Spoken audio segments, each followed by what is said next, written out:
Good morning, everyone, and welcome to the briefing of October 1st, 2020.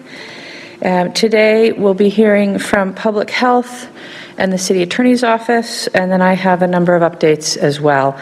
As usual, we'll start with Director of Public Health, Madison-Dane County, Janelle Heinrich.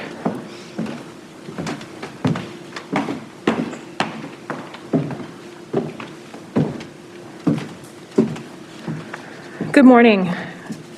The past few weeks, Wisconsin has experienced the biggest surge in COVID to date in the pandemic, and unfortunately, it does not seem to be slowing down.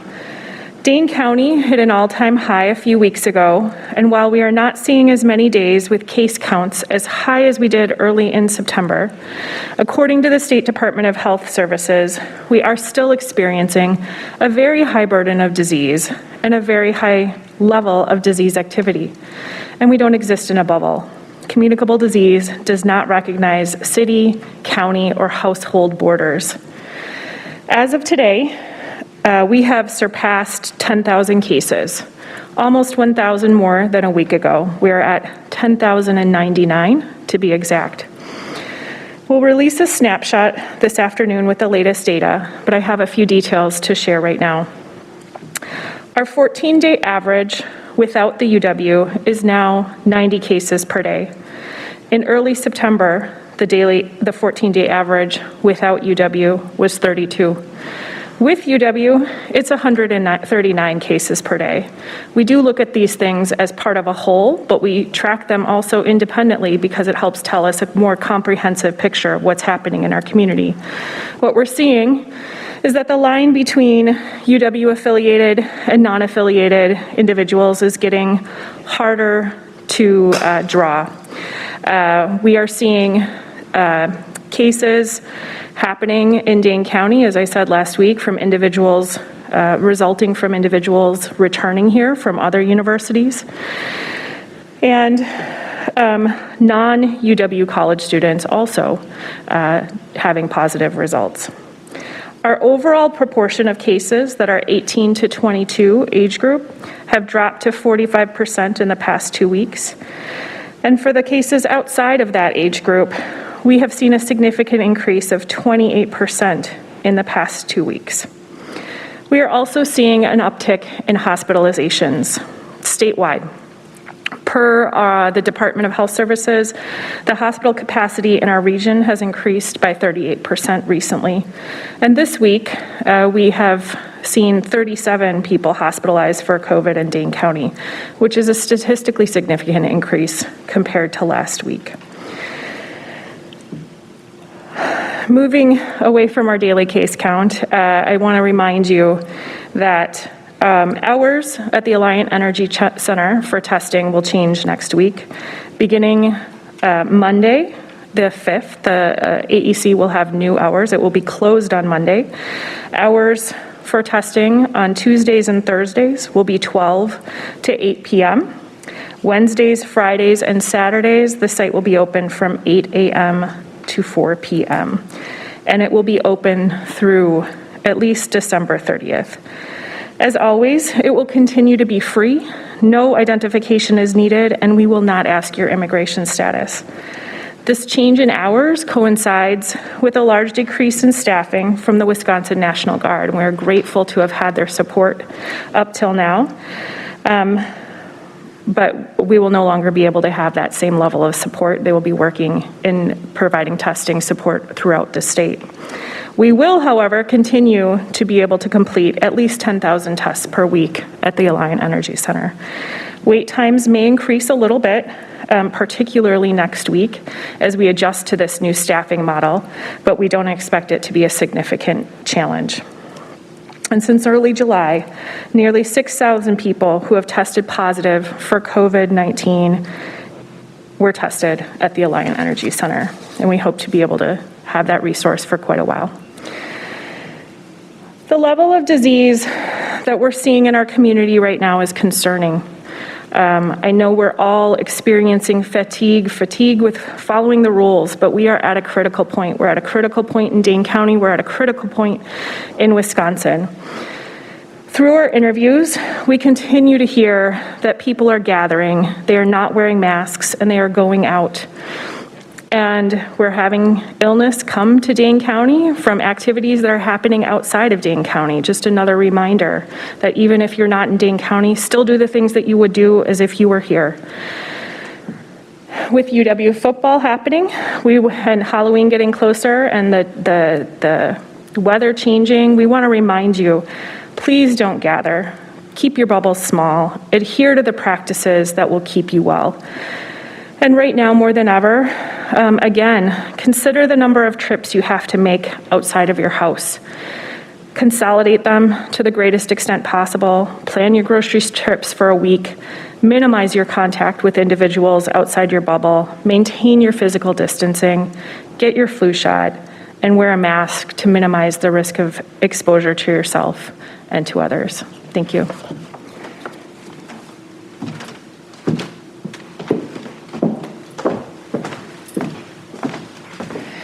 Thank you, Janelle. Those numbers are sobering, so I'll just remind folks again, please, please, please wear your masks, keep your distance, wash your hands. We really need to take this seriously. Next, we'll be hearing from our City Attorney, Mike Haas.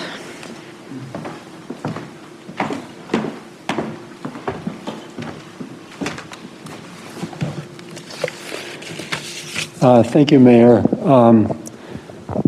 I'm going to touch a little bit on the lawsuit that was filed yesterday regarding democracy in the parks. First, maybe for some more encouraging numbers. Last Saturday's event, of course, was a big success, and we are looking forward to repeating that this weekend. There were almost 11,000 absentee ballots returned from Madison voters, and that's a significant percentage of the ballots that have been mailed out.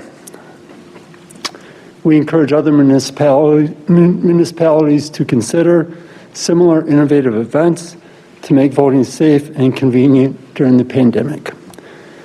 We understand the concern and confusion some voters have expressed about whether ballots returned to workers in the parks will be counted due to the unfortunate misinformation spread by some in the legislature and the media last week.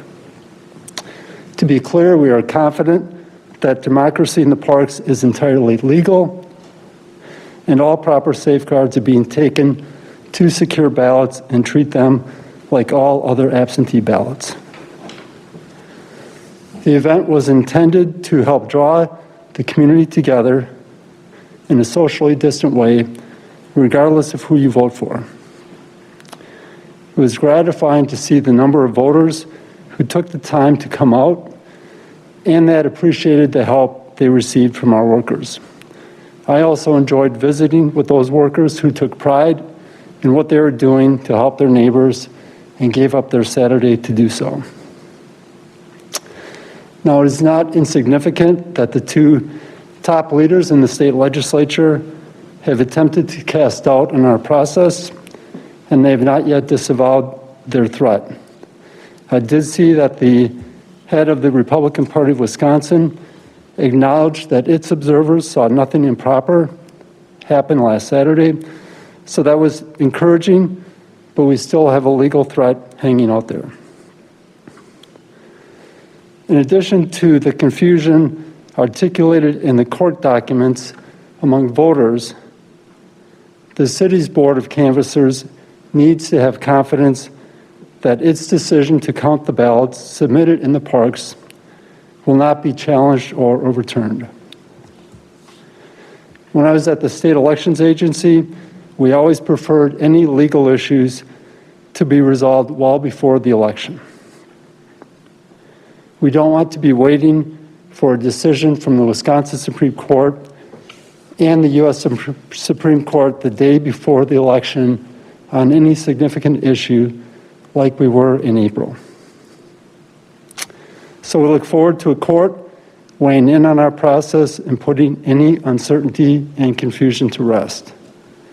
While it is unfortunate that a lawsuit may be necessary to do that, at least this is an opportunity to resolve any questions ahead of the election so that it is not a distraction when the votes are tabulated and results announced. Thank you.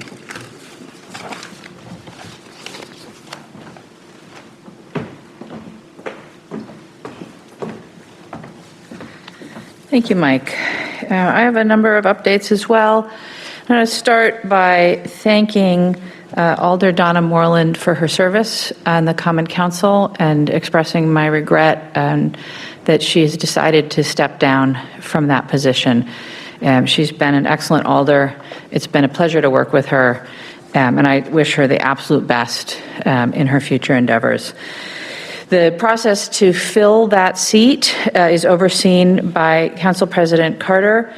There'll be an application process. Those applications will be reviewed by the Common Council Executive Committee, which will make a recommendation to the Common Council, and the Council will then appoint an interim District 7 alderperson to serve until a new alder is elected and sworn in on April 20th, 2021. So the process to fill that vacancy, how you can submit an application, will be announced soon, along with a timeline. And so anyone who's interested in that opportunity to serve as interim District 7 alderperson should contact the council office. And again, I want to wish Alder Moreland the best. I do want to just pick up on a few things that Attorney Haas said and reemphasize that Democracy in the Park is happening again on Saturday from 9 to 3. We will have election officials in every City of Madison park. They will be there to register you to vote if you need to do that, answer any of your questions about voting, and if you have already received your absentee ballot, they will be happy to receive it from you. Please make sure that you have a proper witness. So either when you're at home, have somebody witness you filling out your ballot, and then you sign the envelope and they sign the envelope and add their address. If you don't have a witness at home, bring your unfilled out ballot to the park with you, so that an election official can watch you fill it out and witness you, and then sign your envelope. There are, of course, many other ways to vote in this election. So if you do need to register, you can go to myvote.wi.gov. That site will also let you request an absentee ballot if you want one. If you do want to vote absentee, you can obviously mail your ballot back. You can drop it off this Saturday in one of the parks. You can bring it down to the clerk's office. As a matter of fact, on my way over here, I walked by the clerk's office and there were a steady stream of folks coming up to the door, and there's an election official with a sealed ballot bag standing there and checking that everybody has properly filled out their envelopes and accepting those ballots safely and securely. So that's an option, to come down to the clerk's office. We will also be installing ballot drop boxes around the city. And you can bring your absentee ballot to any of the early voting sites once those get up and running. You can also vote early in person at those early voting sites when they start. And of course, you can go to the polls on Election Day. However you choose to vote, I encourage you, please, to do so. We are trying very hard to make it safe, healthy, and accessible for everyone in the City of Madison to vote. All right. I also want to bring you up to date on some of our efforts around Vision Zero. Just as a reminder, Vision Zero is our effort to reduce injuries and fatalities from traffic crashes in the City of Madison. And our current effort is focused on East Washington Ave. We have reduced the speed limit on portions of East Washington Avenue starting on Monday. This past Monday it started. And the stretches between Pinckney Street and Baldwin Street, the speed limit went from 35 miles per hour to 25 miles per hour. And on the stretch between Baldwin Street and Marquette Street, it went from 35 miles per hour to 30 miles per hour. On this 3-mile stretch of street, 2 people have been killed, and 41 people have been seriously injured in traffic crashes between 2014 and 2019. There's also been an increase in dangerous driving behaviors and speeding since early 2020.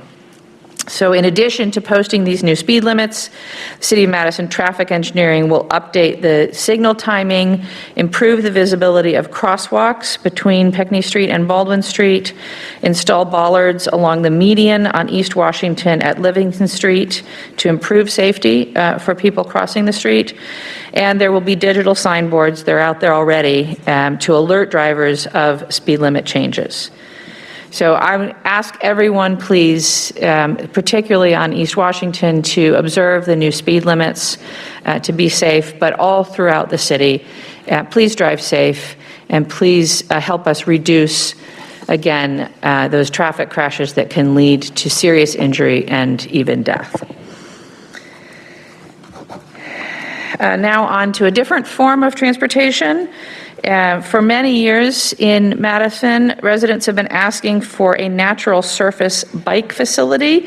And so to respond to this demand and plan the addition of this kind of amenity, Madison Parks applied for and received a planning grant from the International Mountain Bike Association to design what they're calling the Madison Bicycle Adventure Trail, or Madbat.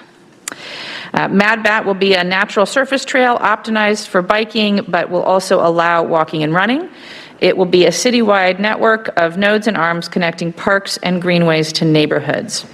The network would be implemented much like the existing paved bicycle facilities that our city already enjoys over the course of years and in many different phases. To learn more about this project and contribute to the planning process, you can attend one of the virtual meetings. All of the meetings are from 6 p.m. to 7:30 p.m., and they are on Tuesday, October 13th, Thursday, October 15th, and Wednesday, October 28th. If you're unable to attend a meeting, you can submit feedback or questions to Madbat, M-A-D-B-A-T, at cityofmadison.com. You gotta love that acronym. Back again with information about leaf and yard waste collection. We have a new leaf and yard waste collection schedule available. Collection will begin the week of October 11th. And this fall, all of the neighborhoods in Madison have been assigned days when they should set leaves and yard waste out for curbside collection. You can look at this schedule online at cityofmadison.com/yard waste. That's cityofmadison.com/yard waste. If you go to the Street Division's yard waste website and enter your address into the form provided, you can learn the dates when you should set out leaves and yard waste for pickup. Residents without internet access can contact the Streets Division office for that information. After you enter your address, you'll see 3 dates when you should set out leaves and yard waste for pickup. You can set out for any one of those dates. Each of the dates that's listed is a Sunday, and collection crews will be working through the scheduled neighborhoods the week following the date listed on the website. So the date you'll see is the first day, and things will be collected following that week, but make sure you set them out on that day so you don't miss the collection. Speaking of collection, the food scrap recycling at the Streets Division drop-off sites will stop for the year tomorrow, October 2nd, Friday. The program drop-off will restart in 2021. Food scrap recycling at the drop-off sites began this year on May 4th, and nearly 8 tons of food waste was recycled into compost and electricity instead of going to the landfill. Good job, Madison. That's a tremendous amount that's been diverted from our landfills, and I look forward to exceeding that amount next year. As always, I want to remind you, if your family is in need, we have a number of community resources available to help you. If you are homeless or in danger of losing housing, please contact the city's housing helpline, which is 608-264-0549, or email housinginfo@cityofmadison.com. If you need assistance with phone service or internet service, you can call the Public Service Commission at the state at 608-267-3595. If you need help finding a childcare provider, you can call 608-216-7022. And if you need help with food resources or really any other connection to services in our community, you can call our partners at the United Way, dial 211, or text your zip code to 898-211. These resources and more are posted at the city's website, cityofmadison.com. From the homepage, click on the Community Resources link. Then finally, I just want to note some upcoming meetings. Today at noon, the Madison Central Business Improvement District Board is meeting. At 3, the Sustainable Madison Committee meets. At 5, the Madison Public Library Board. At 5:30, the Affirmative Action Commission meets. And at 6:30, the Common Council Executive Committee meets. On Friday the 2nd, at 1:30 p.m., the Board of Review will meet. On Monday the 5th, at 5 p.m., the Landmarks Commission will meet. At Tuesday the 6th, at 6:30 p.m., the Common Council meets. And at Wednesday the 7th, at 4:30 p.m., the Urban Design Commission meets. And at 5 p.m., the Madison Arts Commission meets. All these meetings are virtual. So you can go to the city's website to find the list of meetings of these and many more. And each has a link where you can sign up to testify at the virtual meeting or to see where you can watch it, along with agendas and minutes from previous meetings. All right, so that is the briefing for this week. We will now take any questions that folks might have. We do have questions for each of the speakers. So let's start with Janelle. Sure. Janelle, you want to come back up?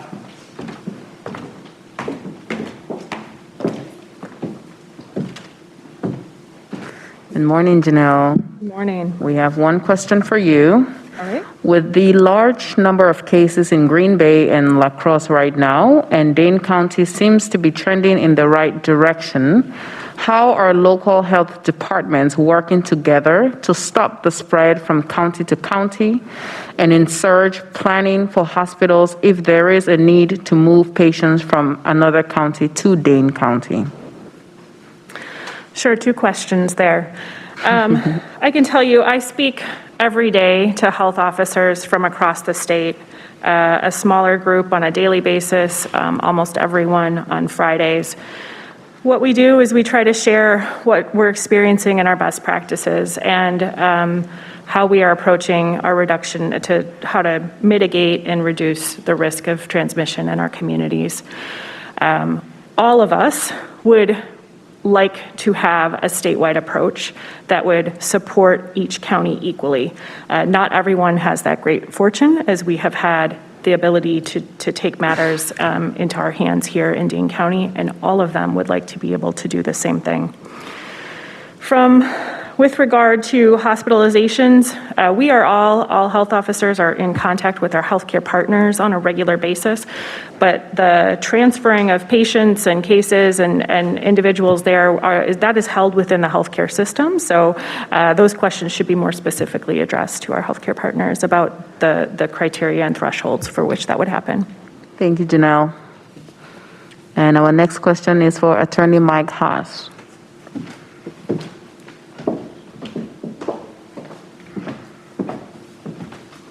Good morning, Mike. Good morning. The question for you is, has the Alderman Paul Skidmore contacted your office about the complaint filed against him by Shadera Kilfor Flores? Or has your office contacted him to get his response to the complaint? And if so, what has he said? No, we have not had conversations with Alder Skidmore, except to the extent that we sent out the complaint that was filed to all of the alders on the council. So as you may know, the council on Tuesday night will vote on whether or not to hold a public hearing regarding that complaint. If the council votes to hold a hearing, then we will formally notify Alder Skidmore about the complaint and the process and the dates for the public hearing. Okay, thank you, Attorney. And the next question is for the mayor.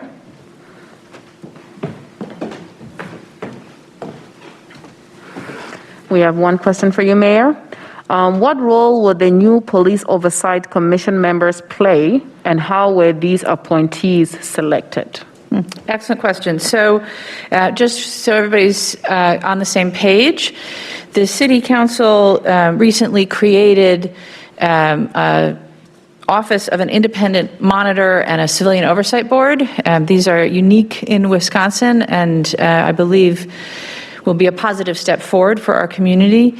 The process for choosing the membership of the Civilian Oversight Board was laid out in the ordinance.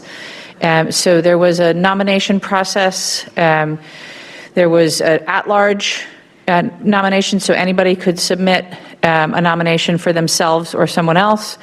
And then there were 9 organizations that were selected to nominate 3 people each. The City Council President, the City Council Vice President, and myself met to consider those nominees. And for each of the 9 organizations, we chose one of the 3 people that they had nominated to appoint. I then chose an additional 2 people from the at-large pool. The City Council will choose an additional 2 people from the entire list of nominees. And then those appointments will all go to the full City Council for confirmation. So it's a little bit of a process, but that was what was laid out in the ordinance, and I believe that at least so far there's still, the council still has to choose its appointees, but I think we've got a great group of people, and I'm confident that they're going to do a great job for the city.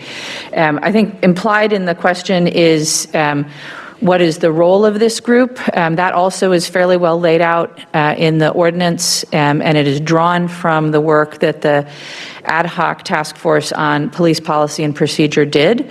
So I'd refer folks to those documents for the details. But broadly, I hope that this group will be a body that looks and works with the police department and the rest of the city on police policy. It certainly has the power to conduct investigations along with the Office of the Independent Monitor if it sees fit. But I hope also that it will work on building back trust between the community and the police department. And I hope that it will productively interact with both the Police and Fire Commission and the Public Safety Review Committee, both of which are working on related issues. So I think that covers it. That is it. No more questions? No more questions. Well, thank you all for tuning in, and look forward to seeing you next week. Have a great week, everyone.